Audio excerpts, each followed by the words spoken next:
Supreme court ने बकायदा चुनाव के दौरान इस्तेमाल किए गए सभी ईवीएम मशीनों को सुप्रीम कोर्ट में लाने का निर्देश दिया और उसके बाद रजिस्ट्रार की उपस्थिति में इनके वोटों की दोबारा गिनती शुरू करवाई गई। इसके कुछ ही देर बाद अचानक से चौंकाने वाला फैसला आता है और सुप्रीम कोर्ट ने जो पूरा निर्णय था उसे पलट दिया, यानी जीत जिसकी घोषित की गई थी अब उसे हार का सामना करना पड़ा।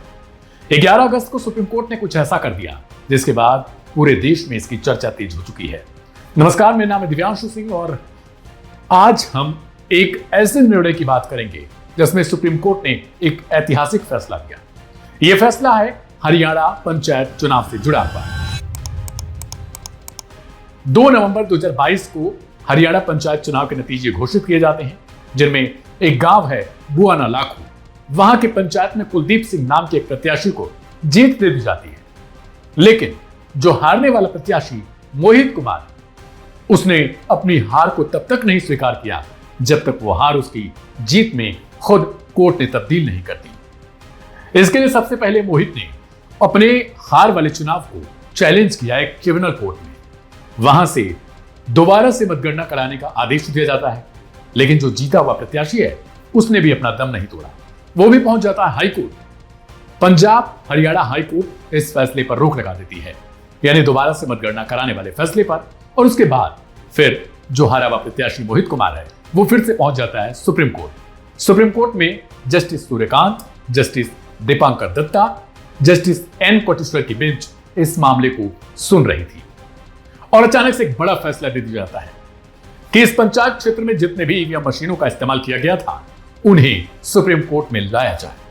इसके बाद जो चुनाव अधिकारी थे जिन्होंने चुनाव करवाया था उनके पसीने छूट जाते हैं। बकायदा जब मशीनें लाई जाती हैं तो रजिस्ट्रार को यह आदेश दिया जाता है कि वो अपनी उपस्थिति में इन वोटों की गिनती करवाए और फिर जो कुछ होता है वो अपने आप में चौंकाने वाला। 31 जुलाई 2025 को जस्टिस सूर्यकांत, जस्टिस दीपांकर दत्ता और जस्टिस एन कोटेश्वर सिंह की पीठ ने सभी बूथों की मतगणना का आदेश दिया।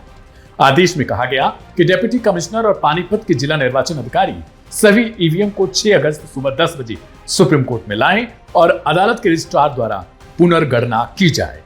इसके बाद मशीनों को बकायदा अदालत में पेश किया जाता है और फिर शुरू होता है एक नया अध्याय। बीते 6 अगस्त को पुनर्गणना हुई जिसमें कुल 3767 वोट गिने गए। मोहित कुमार को 1051 वोट और कुलदीप सिंह को 1000 वोट मिले। बाकी बची वोट अन्य उम्मीदवारों को दिए गए। मतगणना सुप्रीम कोर्ट की ओएसडी कावेरी ने की और रिपोर्ट पर दोनों पक्षों के हस्ताक्षर भी हुए। 11 अगस्त 2025 को सुप्रीम कोर्ट ने रिपोर्ट स्वीकार की और कहा कि ओएसडी की रिपोर्ट पर संदेह का कोई कारण नहीं, क्योंकि पूरी प्रक्रिया वीडियोग्राफी के द्वारा की गई और जनप्रतिनिधियों के हस्ताक्षर से प्रमाणित है। आखिरकार सुप्रीम कोर्ट ने हाई कोर्ट के फैसले को रद्द कर दिया और फिर मोहित कुमार को विजयी घोषित कर दिया। आपको बता दें कि देश में इन दिनों एसआईआर से लेकर राहुल गांधी के कथित वोटर फ्रॉड को भी देखा जा रहा है, जिनमें विपक्ष लगातार सरकार को घेरने का प्रयास कर रहा है। चुनाव आयोग पर भी निशाना साधा जा रहा है। चुनाव आयोग से जवाब मांगा जा रहा है कि जिन कथित फेक वोटर्स की बात राहुल गांधी ने अपने एक वीडियो में दावे के तौर पर की, उस पर चुनाव आयोग साफ साफ क्यों निर्देश नहीं देता, क्यों ऐसा आदेश नहीं देता कि अगर कोई फेक वोटर है तो फिर हम उसकी जांच कराएंगे।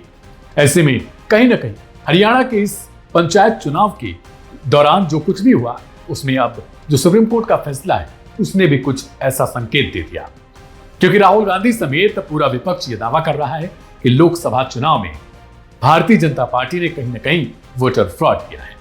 आपकी क्या राय है उसे कमेंट बॉक्स में जरूर लिखिएगा। ढेर सारी खबरों को देखने के लिए तुरंत सब्सक्राइब करें लाइव हिंदुस्तान को, बेल आइकन को दबाना बिल्कुल भी ना भूलें। मेरा नाम है दिव्यांशु, मिलेंगे किसी और नए एपिसोड में, तब तक के लिए नमस्कार।